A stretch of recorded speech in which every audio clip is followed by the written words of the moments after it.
Here's a scene that plays itself out at college campuses across the country every day. A student walks half asleep into the campus cafeteria in the morning.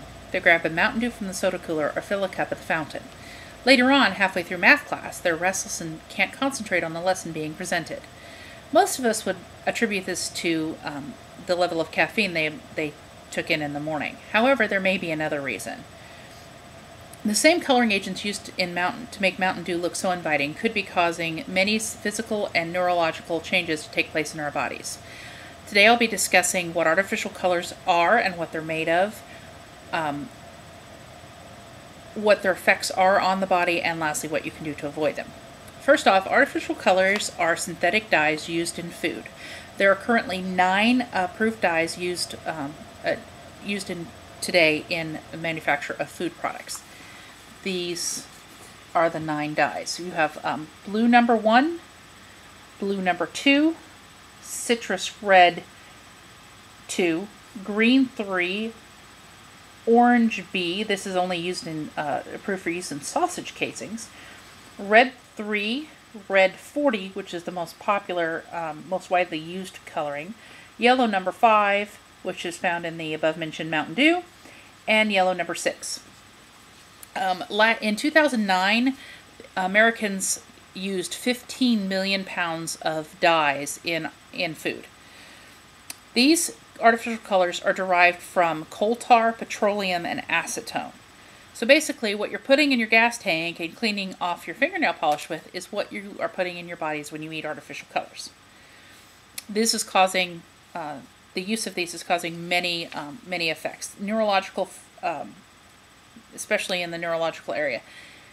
People with ADD and ADHD, especially those sensitive to it, have found, there was a study done by Dr. Feingold in the 70s that found that there was a direct link between restlessness and inability to concentrate and other ADD-type behaviors to be more prevalent in people who ate a large amount of artificial colors.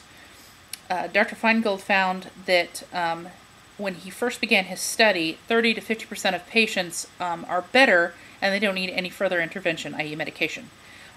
In 2002, that number was up to 81%. 81% of patients improved with the modification of diet alone.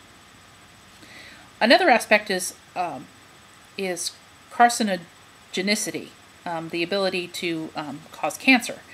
The dyes with the highest level of carcinogens are red 40, yellow number 5, and yellow number 6. This is a summary of the studies done on food dyes.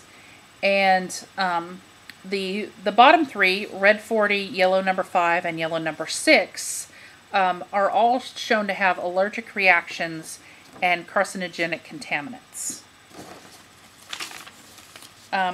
Another aspect is genotoxicity, which is the ability to cause mutations in chromosomes. 7 of the 9 dyes approved for use have at least one positive test for genotoxicity. Because of the effects that these dyes have had on the body, there have been several actions taken to reduce the dyes' effects. The first of all was red dye number 2 was banned in the U.S. and in Europe because it was found to be a carcinogen. Secondly, in 2008, of the 9 colors used in the U.S., 6 of those were banned by the U.K. Food Standards Agency because of their effects. So what can you do to avoid the artificial colors? Well, first off, read your labels. I have here a product that I found in my cabinet, Fruit by the Foot. It says here naturally flavored, which sounds pretty good.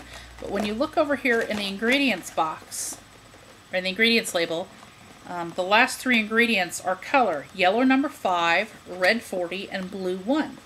So 2 of the most carcinogenic agents are in Fruit by the Foot. There are also colors found in things that you wouldn't normally think of. Barbecue sauces, the sausage casings, for example. Orange B is found in sausage casings. You wouldn't necessarily equate colors with meat products. Additionally, they're found in pet food, so the same things that you're eating, you're also giving to your pet. You're giving them those sort of contaminants. There are alternatives to these items. Health food stores sell colors made from food, turmeric, blueberry, and beets, just to name a few. Well, I've never been into health foods or anything like that. When my oldest son was diagnosed with Asperger's, a form of autism, I began researching ways to modify his behavior using his diet. That's when I found out how bad for you artificial colors really are. So the next time that you gulp down a Mountain Dew or chew on a piece of brightly colored gum, just remember what you're eating can seriously impact your mood, your behavior, and your ability to concentrate. Is it worth it for the sugar high?